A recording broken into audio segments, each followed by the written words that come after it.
Hello, students. Today we're going to study section 9.6, solving quadratic equations by the quadratic formula. Up to this point, you've learned one technique for solving quadratic equations, and that was the graphing technique. Remember, when you graph a quadratic equation, or the function that goes with a quadratic equation, you're going to get a parabola, and wherever the parabola is crossing the x-axis, that's going to be where the solution is. So if you recall, I mean, there's lots of things that can happen, right? When you have a parabola, you could have it, doing this, right? Opening up above the x-axis or below. In this case, if it's not crossing the x-axis, there are no real solutions, right? You could also have a situation where the parabola, whoops, I'm trying to only touch in one place, but I'm not doing a good job. But I mean, the parabola could just touch it right on the vertex, right? And that's an example of where you have one solution. And then you could also have a situation where it does, something like this, where it's crossing twice, and then you would have two solutions. So up to now, you've been graphing, and of course that's kind of tedious. And so now we're going to learn a new method, an algebraic method for solving quadratics, and it's called the quadratic formula. So, and I urge you at some point to go out and look on YouTube. They've created a whole new genre of music, and people like to make up songs about the quadratic formula. And there's some very cute songs out there. I think my favorite one is to the tune of "Rolling in the Deep" by the song by Adele, but they have it. It's called the Quadratic Formula song. But anyway, thinking about this, think about if you were to write a quadratic in standard form, the quadratic equation. So I'm not writing the function. This is the equation now.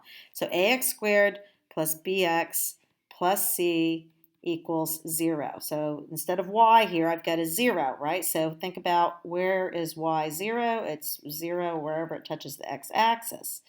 So that's what they're asking for. We're trying to solve these x's here to figure out where we're going to cross the x-axis. Okay, we could have one solution, no solutions possibly, and two solutions. All right, so the formula goes like this.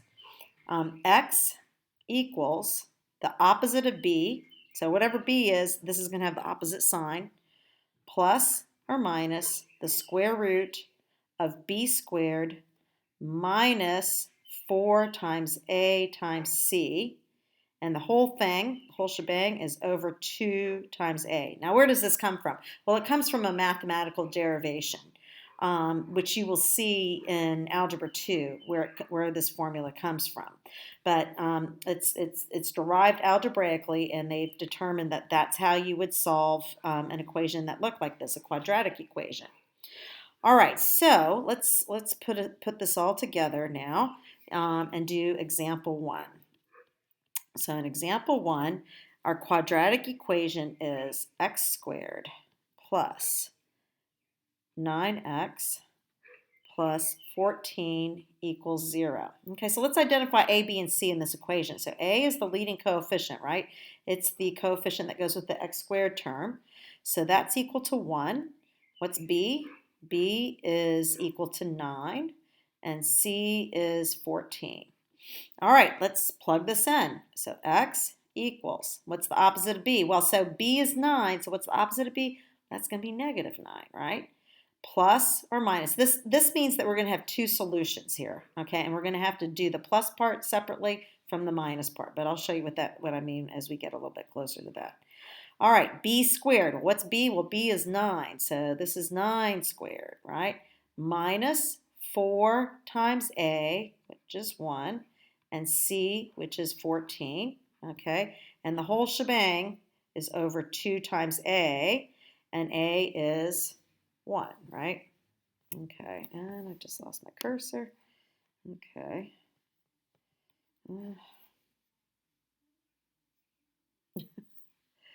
Okay. All right, so let's keep going. So x equals negative 9 plus or minus. Now this is really important, okay, because what you're going to have to do here, you're going to have to follow PEMDAS. So remember, it's, you do your exponents first, you're going to do your multiplication second, and then you do your subtraction last. And then you also have to be cognizant of the fact that this minus sign is giving a negative to this whole term here. Okay, so this is going to be 81. And then negative 4 times 1 times 14 is what? It's going to end up being, well, 4 times 14 is 64. So this is going to be minus 64 all over 2a. 2a, what? 2 times 1, so that's 2. Okay. All right, so what is that? Well, here, I'm kind of running out of room, so I'm just going to do it up here. So x is going to equal negative 9, right?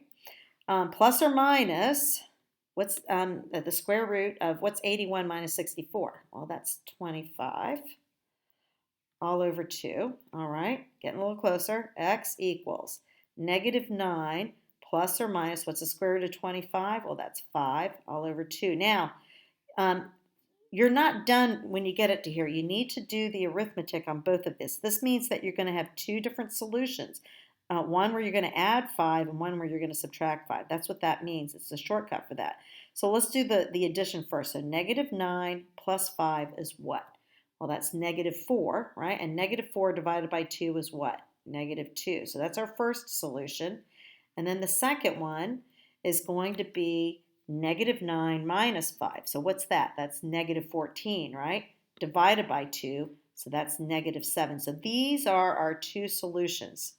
And so once we finish that, now if I were to go back and take these and put these back in my original quadratic equation, I would find out that I would get 0 for both of these if I put either negative 2 in or negative 7. All right, so now I'd like you to go and do the checkpoint, and we'll come back and check that next.